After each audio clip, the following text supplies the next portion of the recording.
evening, everyone. Sorry I'm a little bit late. Just had a little bit of child issue, as we do. Right, just let me sort this shizzle out. How are we all? All had lovely days? So this is, hey Amphi, how are you? Oh God, I'm just trying to do my sharey thing. Hang on, my battery's about to run out. It's been one of those days. Let me just go here. There we are. Share. Share now. Awesome.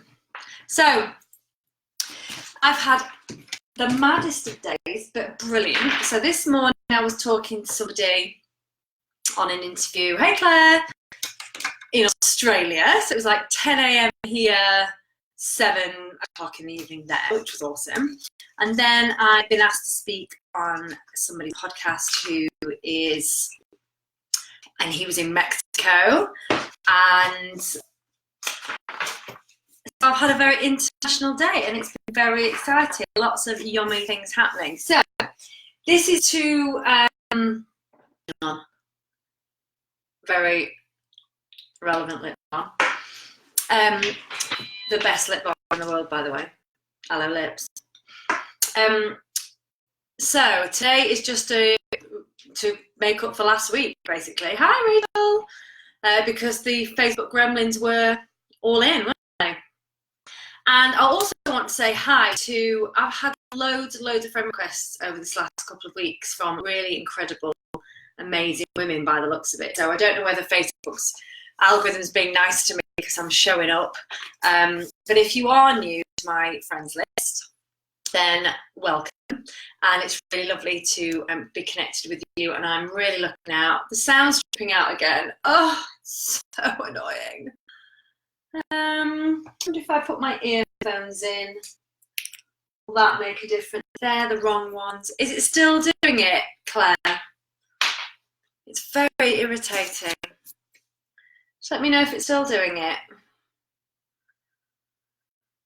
I don't know where to put the earphones in. Whether that will make a difference. Do you think? Do we think? Let me know if it's still... Is it better now? Sometimes it's a bit funny when we're first coming on. No? Anybody? Anybody? Oh, hey Al. Hey Joe, hey Hilary. Hey Gemma. Claire said the sound's tripping out. Is that true? Still? Worth a try because it's still cutting out. Thanks, Amphi. All right, this is unplanned. Just give me 1 second. Hang on.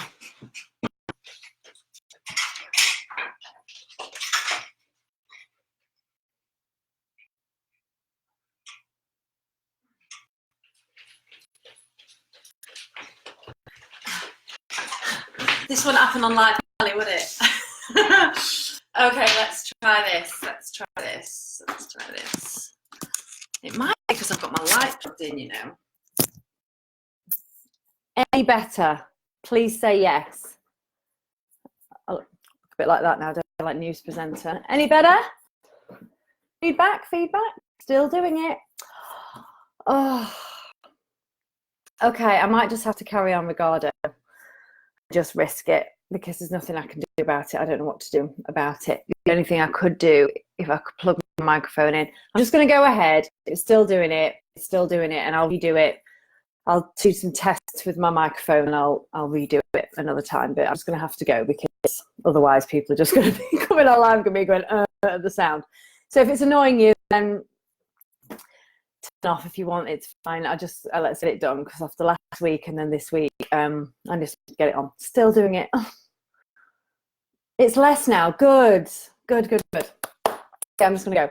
Okay, so what I want to talk. So the subject line of tonight's was that stop thinking, overthinking, and sort of taking action. So actually, let me just close some other tabs. That might be a good thing. It might be a little bit of a stuff. Okay. So it was like start taking action, stop overthinking, and I wanted to put a different spin on it. So what I wanted to talk about is we're 6 months through the year. Hey Rebecca. So 6 months through the year, I don't know about you, but God, does it seem to have gone quick. So it seems to have gone super quick this year. And for those of you who have set goals and are, you know, said that this year was going to be your year, and if it's related to business, that, you know, this is going to be the year you know, smashed everything and everything was going to go perfectly, and maybe you've got to 6 months in the year and that's not happened, or you don't feel like you're where you should be. You know, so if you're one of those people who is 6 months into the year and feels like they're not where they should be, then give me some hearts if you want to. And I just wanted to give you a new perspective on the whole New Year thing, because, and this will help with you to stop overthinking, because I think sometimes when we've got big goals, and, you know, you all know me, I've got some big ones. So when we've got like big goals or things that we're wanting to achieve, the bigness of it can become really overwhelming. And it's the bigness of it that sort of stops us in our tracks and makes us overthink, because we think of everything we've got to do, and we think of everything that we've got to process. And I mean, for me, my to-do list is infinite. And that can be really overwhelming when we look at something on that kind of scale.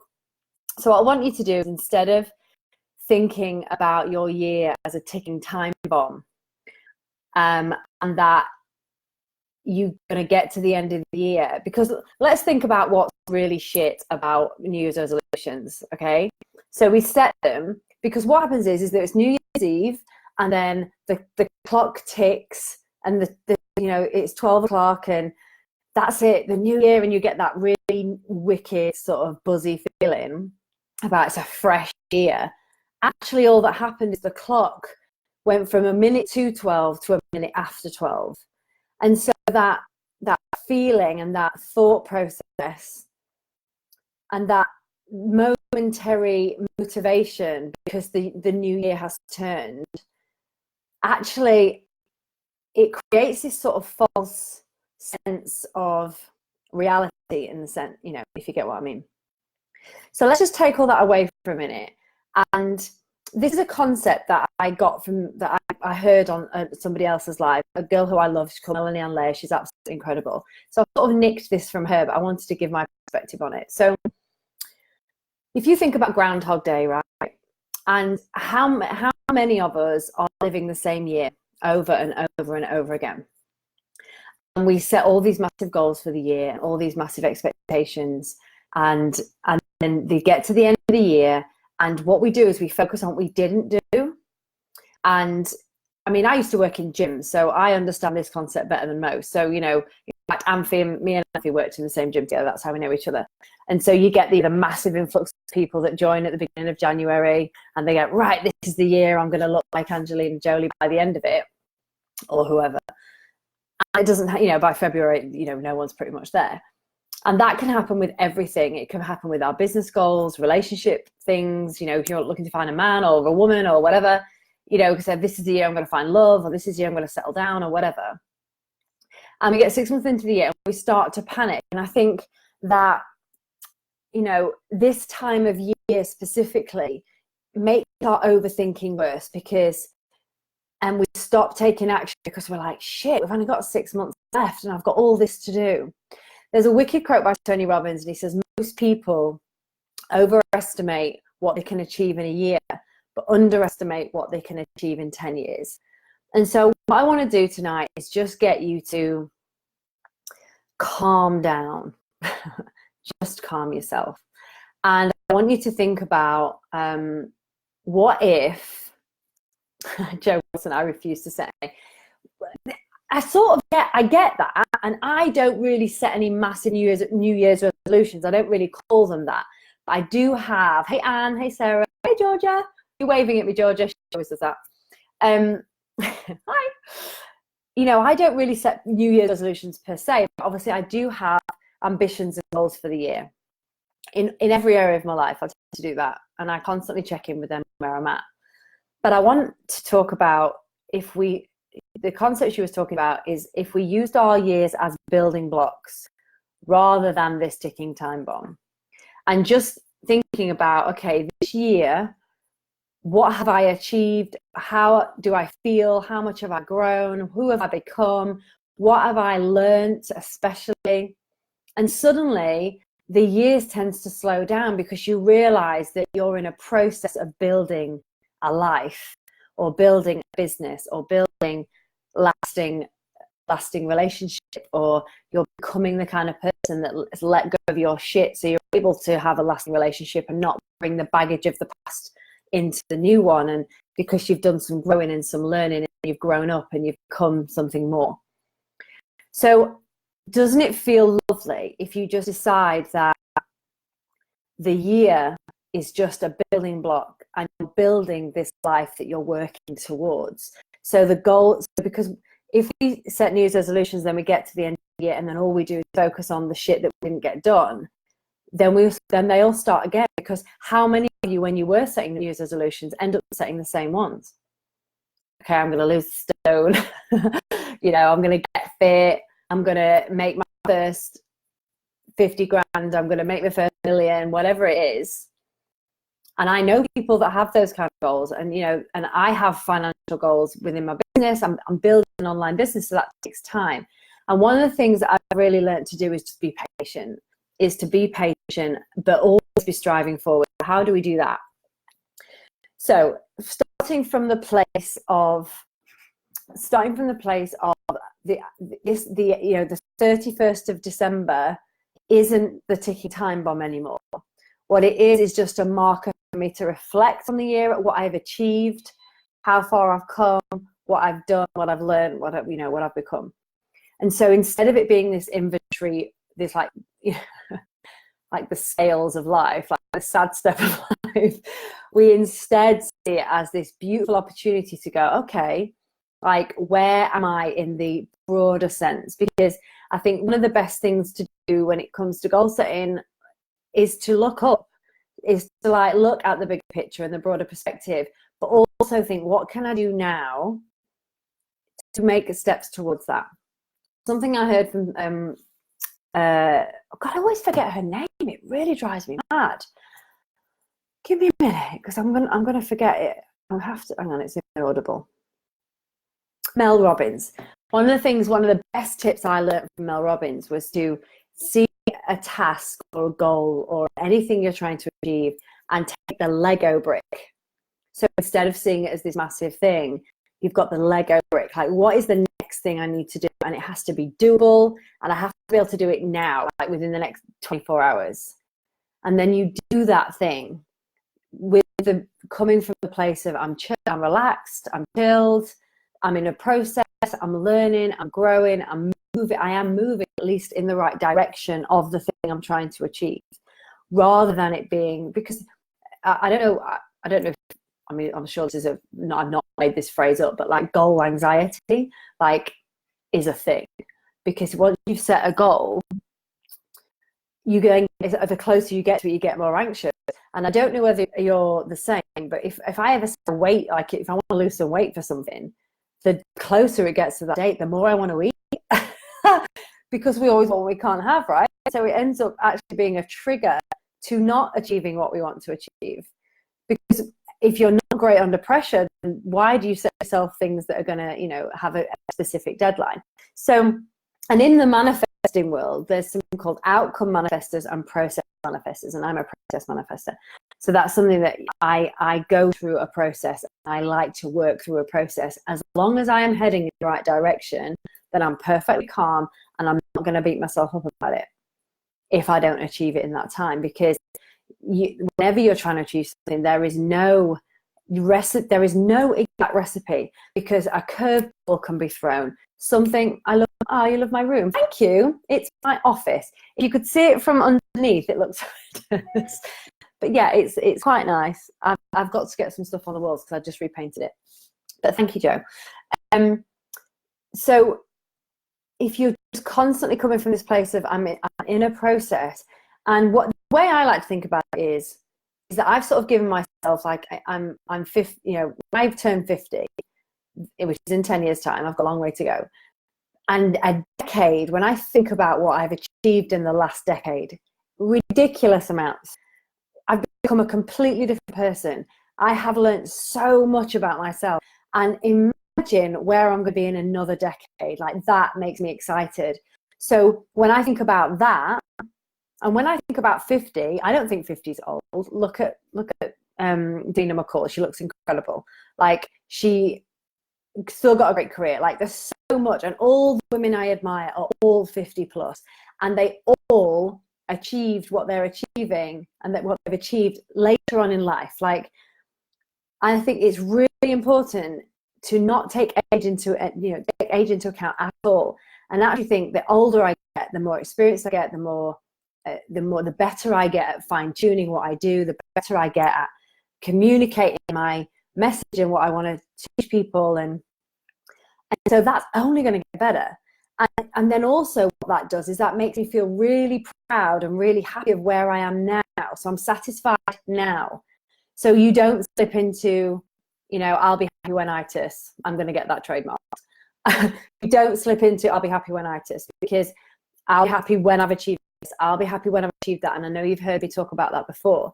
So overthinking and not taking action can all link back to fear, overwhelm.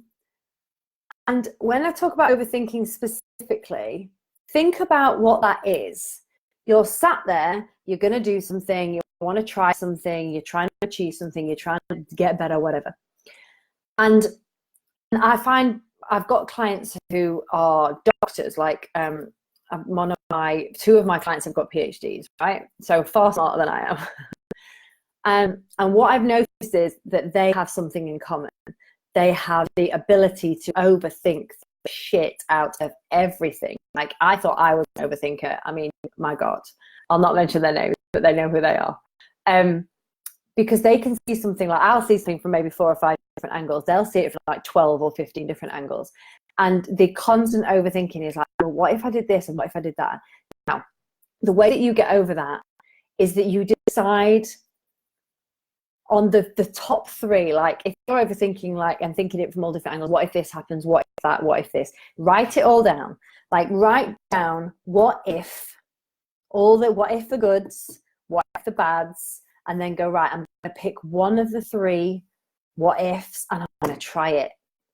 Because the only way we're ever going to get the answer to will it work is if we actually do it. Because what happens is, if you're overthinking, you go, okay, well, what if this happens, or what if that happens? And you don't do anything about it. You just sit there and do nothing. Just pick one and go, right, I'm going to try that way this week, and go and take that Lego brick and go, right, what's the first thing I need to do in order to set that into motion? What is the first thing I need to do? And so you do it. Revelation. This is something that I struggle with too. So, I'm here, I hear you, like, I'm on the same page. So, but what I've learned is, if I just try it, so I'll try that and I'll do that thing, and then, oh, okay, I don't really like that. And maybe the thing that you're thinking to do, when you actually do it, you don't enjoy it, or it doesn't feel aligned, or it doesn't work as well as you thought it would. So you go, okay, what was the next thing on my list? I'm going to try that. Now, what I would say is the best way to do that is to, if we're going to bring sort of intuition to it, is give yourself the top 3 options on that thing that you're trying to do, that you're procrastinating on, that you're overthinking on. Take the top 3 and follow your gut. Don't think about it. Get out of your head and go, right, which one of these feels right?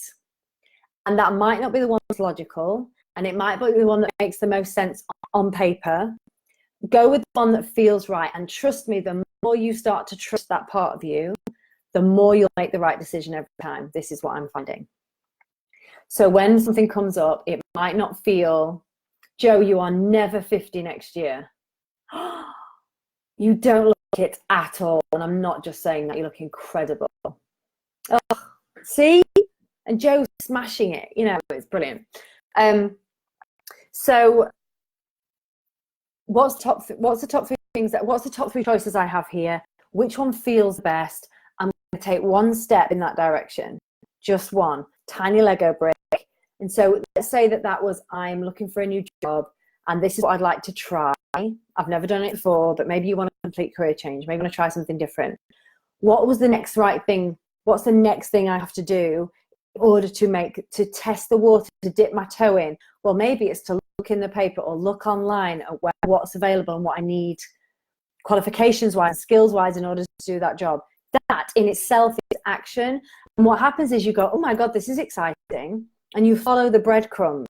Like today, I'll give you a perfect example. So there's several things I want to do skill wise to be better at what I do. So I want to do Marissa Peer's RTT, which is Rapid Transformational Therapy. I want to qualify as a therapist in that.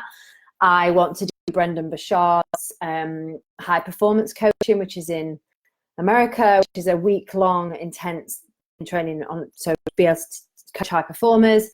And I'm obsessed with Brené Brown. So Dr. Brené Brown is a pain, shame, love, everything researcher. She's incredible. I'm reading one of her books at the moment called Braving the Wilderness. And today I was sat outside and I just thought, I wonder if she does any certifications. And I followed the breadcrumb. I'm like, oh, okay, that sounds like a good idea.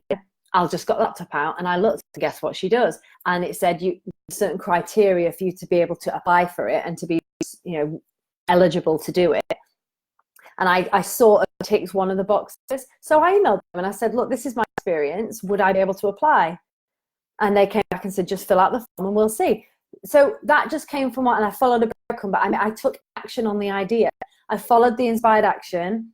And I know that if that works out, that was exactly the right thing that was meant for me. I was meant to think that thought. I was meant to follow through on it. So you have to start to trust. So just to wrap up, because it's 20, I don't want to keep hanging on for ages. So from a place of the end of the year, 2019 is not a ticking time bomb. It's a building block. It is a building block of this thing, life, career, business I'm trying to create. When I get to the end of this year, how am I going to review? I mean, obviously it's better to do this quarterly. So Joe was obviously saying, yes, set goals with seasons 4 times a year. Perfect, absolute perfection. So you get to the end of the first quarter or the first end of the season, you're just like, right, what have I achieved? How have I grown? What have I learned? Not what didn't I do? Because there's no, like, literally, I'm not available to that. Like, who is available to that? What is the point of going, oh, I didn't achieve that, and shudding and shitting on and shoulda, woulda, coulda-ing all over you? Like, it just doesn't serve anybody. So if you're doing that, don't do it. What did I learn? What took more time than I expected? If you're going to look at it, objectively, and some of the negatives in that, say what could I have done differently to make that, the outcome better? Or was that just how it was meant to be? Like, accepting that there is things that we're just not meant to do. So it's coming from that place. You come from a place of, 31st of December is not a ticking time bomb. This is the next building block of my life. And so you take away that goal anxiety, and you go, what's the broader picture? What am I trying to achieve? What is my mission? Like, what am I trying to create that is gonna, and yet when you think about 10 years ahead, that gets me excited, because I think, oh my God, hi Sarah, how are you? I think, oh my God, like, that's so exciting. And when all the people in your field, the people that are 10 years ahead of you, like, they're on chapter 30, I'm on chapter 10. Listen to their story, and everybody that I admire all say, the first 2 years are the hardest 2 years, and I'm in that first 2 years, and it's hard, like, it's really hard. But I'm still loving it because I'm enjoying everything that I'm doing. So the big banner place, start from a place of, this is a building block, not a ticking time bomb. I'm not going to live Groundhog Day in my year, because I'm going to recognize, acknowledge, and internalize the wins as I go through. Second point is, when you're overthinking something, get it out of your head onto paper, do a brain dump.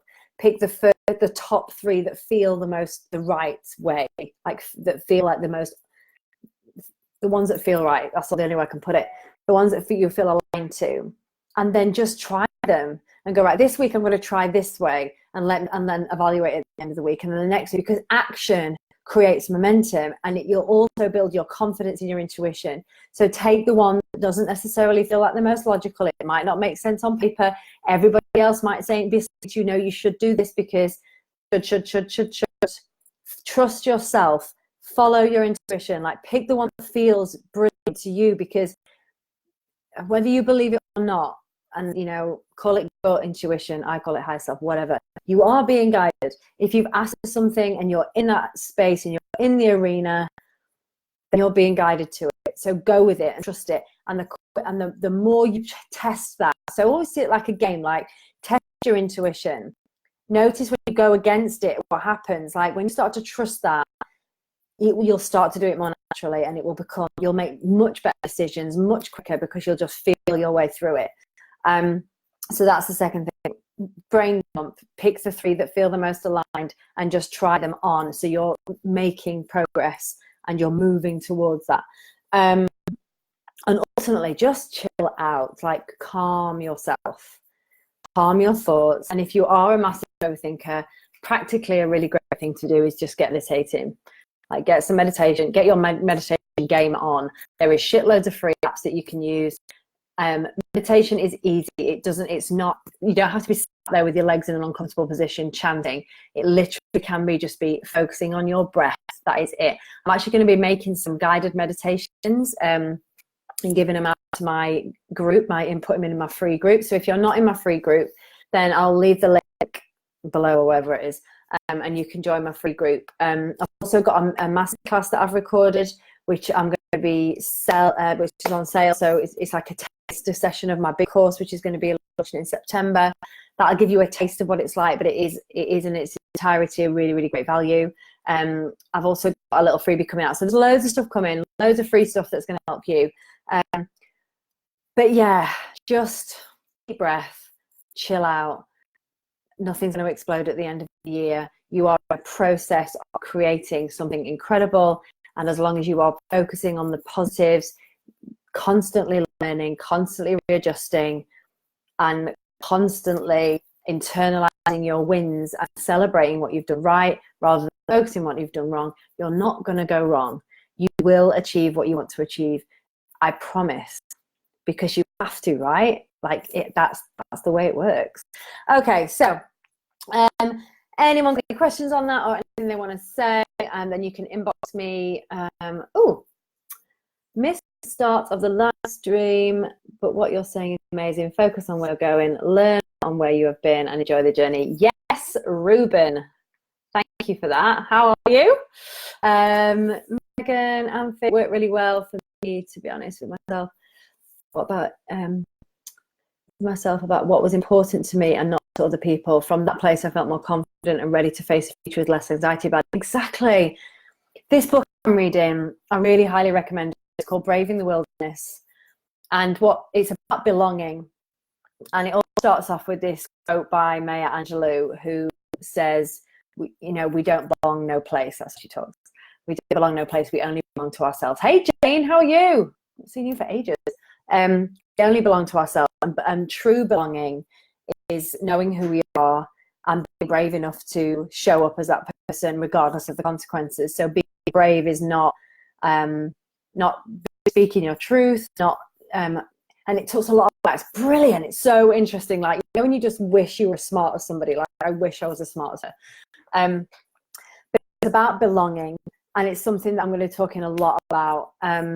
And it's something that's so, so, so important to me and what I do, is that true happiness, fulfillment, contentment. When you look back at your life, you want to say, I was completely who I was. I knew who that person was. I showed up as them consistently. I cared, I loved, I gave, I contributed. I cared more than I criticized. I was positive more than I was negative. I just knew who I was and I showed up as that. And there's nothing more fulfilling than that. And that journey back to yourself rather than trying to fit in. And you'll have seen a quote on one of the quotes is, fitting is the opposite of belonging. And that was something I did a lot of my life. Like I fitted in. I was like a chameleon. I can the plus side of that is I can fit in most social situations and be okay. But when you laugh at shit jokes, something doesn't make you funny, but because you want to fit in and because you want to be liked and because you want people to like you, you laugh at them. Just stuff like that. The little subtleties that we do to fit in, to make us feel like we're belonging, it actually makes us belong less. You know what I mean? That's a crap sentence. Yes, the incredible book. Hey, Caroline, how are you? Another woman who I look up to massively, is absolutely smashing it. Caroline coaches women who, well, she's a divorce coach, and does a lot of work with women who've been in relationships with narcissists, and all the trials and tribulations that come out of that, but all the empowerment that comes out of it as well. She's an incredible coach. So if you know anybody who needs her help, then please do connect to Caroline, because she's amazing. I've known her for quite a while, and I always am very impressed with her. So that's it. So I hope that makes sense. So top 3 things: calm down. This year is a building block. It's not a ticking time bomb. This isn't Groundhog Day of your life. You are building a block. It's a building block to the rest of your life. If you're an overthinker, get it out in your head. Think about the top 3 that feel most aligned, and then pick each one and take a little Lego brick and take a step in the direction of each one, and try which one feels right. But learn to trust your intuition, follow what feels right, go with that, because the action will create confidence, and then your confidence will create momentum, and then before you know it, you are achieving freely, incredibly, and enjoying the journey while you're doing it. Okay, I'm going to stop now because half an hour and I'm rambling. So thank you so much for the comments and for showing up. I really, really, really do appreciate it. You know, this is it's a good old journey doing all this stuff, but I'm loving it. I love the support I'm feeling. I hope you can feel my confidence going, and I'm really passionate about what I'm doing. So I absolutely love all your comments, and I really appreciate it. So if you want to join the free group, click the link, ask to join. There's a couple of questions before you get in there, and then I'm going to be creating there's some lovely freebies coming into there, guided meditations. I've got a little mini course launching sort of next week, and then the course comes in September. So exciting. Also, if you know anybody else who needs this stuff in their life, could do with some positive influence in their life, with some genuinely good value into how to navigate this thing, you know, we're plodding through, striving through, or leaping through, then please do share the group with them. I really appreciate that too. Mwah. Thank you. Bye.